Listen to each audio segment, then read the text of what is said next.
Hello, everyone. I hope all is well.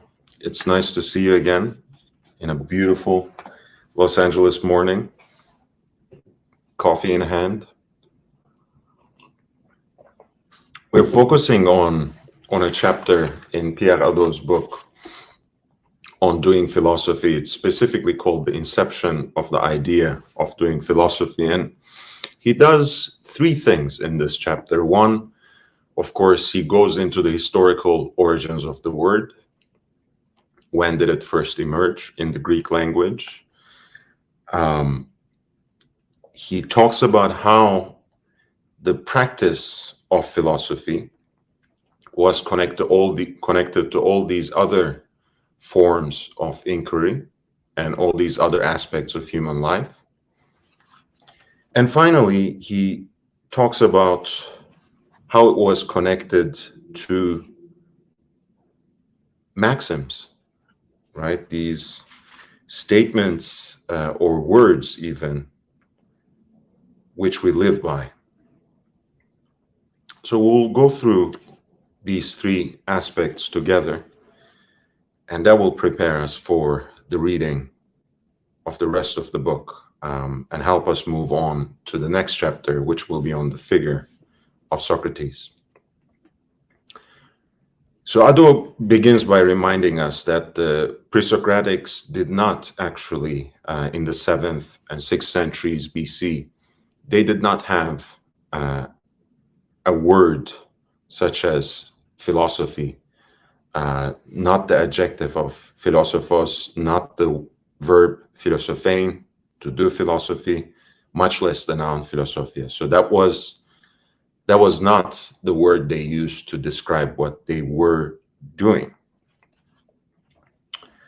In fact, they called their activity, their intellectual endeavor, by another name, right? They designated their intellectual undertaking, Hadot writes, as historia, that is, an inquiry, right? Which is the first thing that we can take from Hadot's chapter, that in fact, in terms of their emergence, in terms of their origin, a certain understanding of philosophy and history are interconnected, that they are related to each other.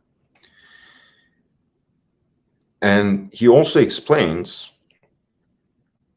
right, that words at the time, right, at the time of Homer, at least since the time of Homer, compound words beginning with philo had served to designate the disposition of a person who found his interest, pleasure, or raison de vivre in devoting himself to a given activity. So the idea is philosophia would be a life dedicated to the specific activity of seeking wisdom, right? It would be something that encompasses one's life, something that directs one's passions, something that guides one's pleasures, and something that gives one a reason to live.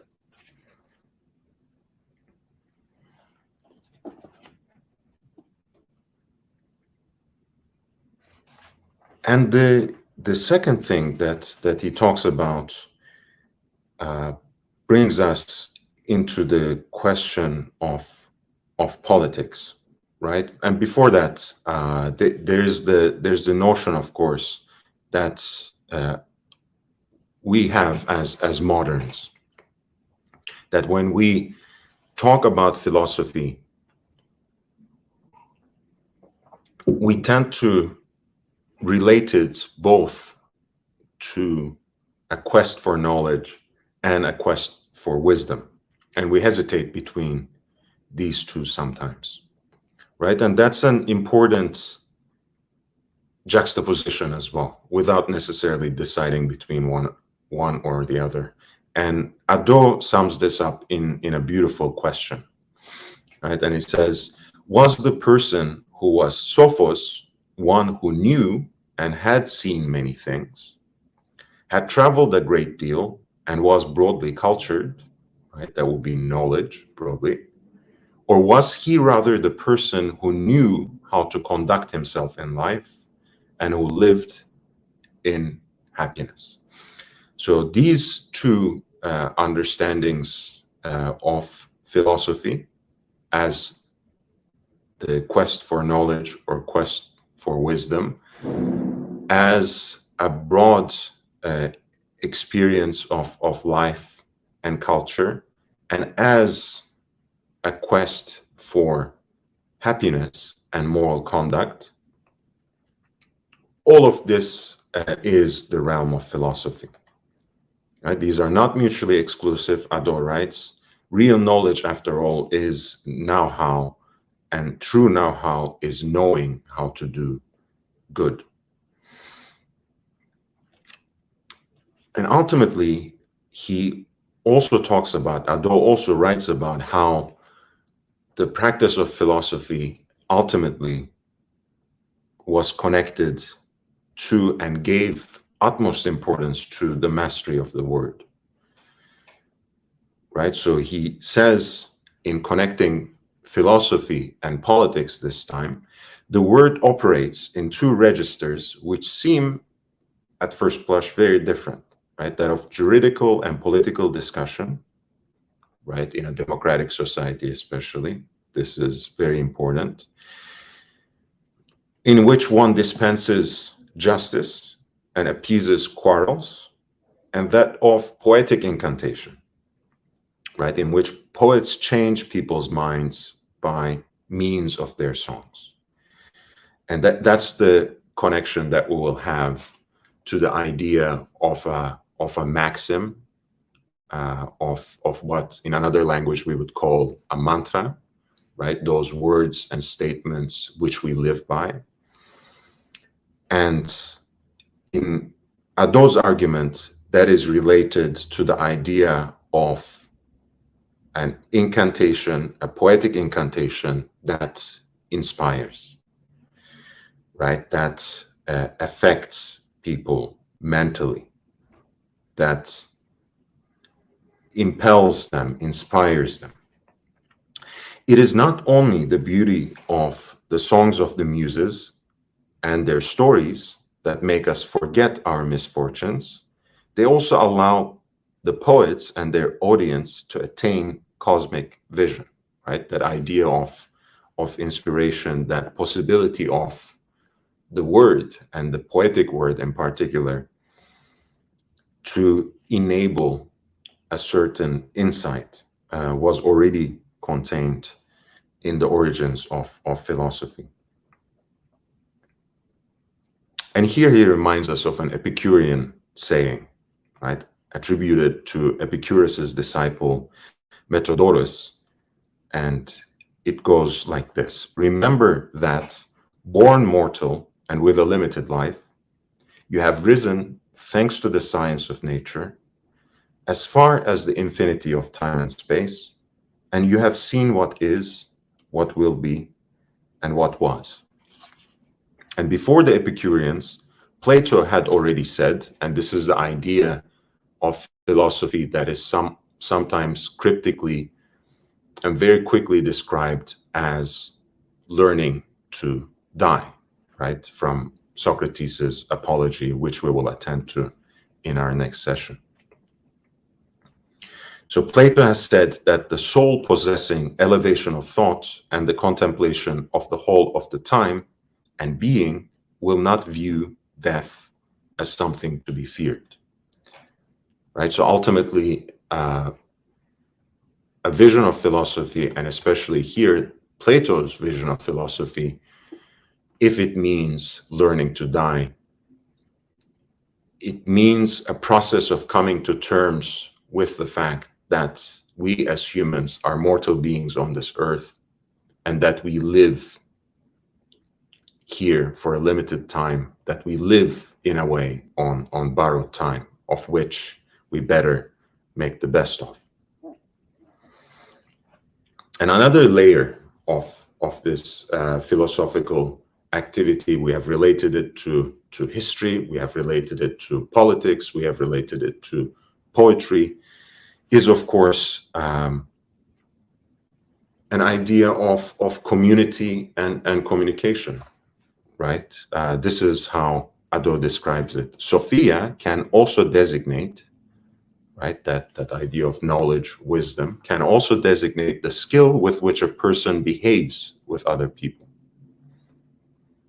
right? So another thing that philosophical quest, philosophical learning, philosophical endeavor teaches us is how to conduct ourselves in a community of other human beings, right? Who are, by definition, our equals because they possess human individuality and human dignity.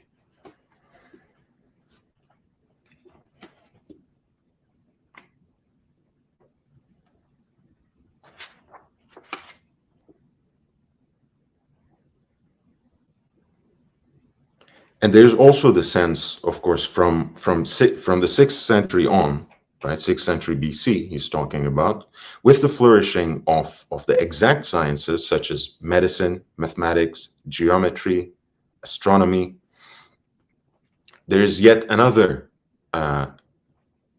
layer, another notion, another component that is added to an understanding of Sophia, of this quest. If we say philosophia, this quest, this longing after knowledge, wisdom. There were no longer experts, sophoi, only in the arts or in politics. They also existed in the domain of science, right? So there's the understanding that any quest for science, even exact sciences, need philosophy for their preparation, for their fundament, for their foundations.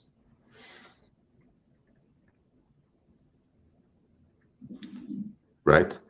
And finally, Hadot finishes like this. For the sophists, the word Sophia meant first and foremost know-how in political life, but it also implied all these other components, all these other aspects that we have seen.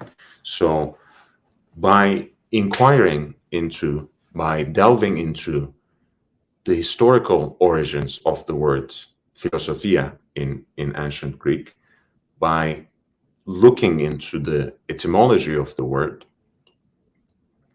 Hadot basically introduces all these links and all these entwinements of a practice of philosophy with history, with politics, with linguistic practices, especially with poetry, with ethics, and finally also with any other kind of intellectual inquiry, even or especially exact sciences, right? And that's what for him doing philosophy means, right? He has not yet given us outright the keys of philosophical activity, of a notion of philosophy as a way of life. But at least in this chapter, he's opening our minds to understand philosophy as a holistic practice, right? As something that relates to all aspects of human life, which, after all, is mortal and is on borrowed time on this earth, which is, after all about learning to live, but also learning to die.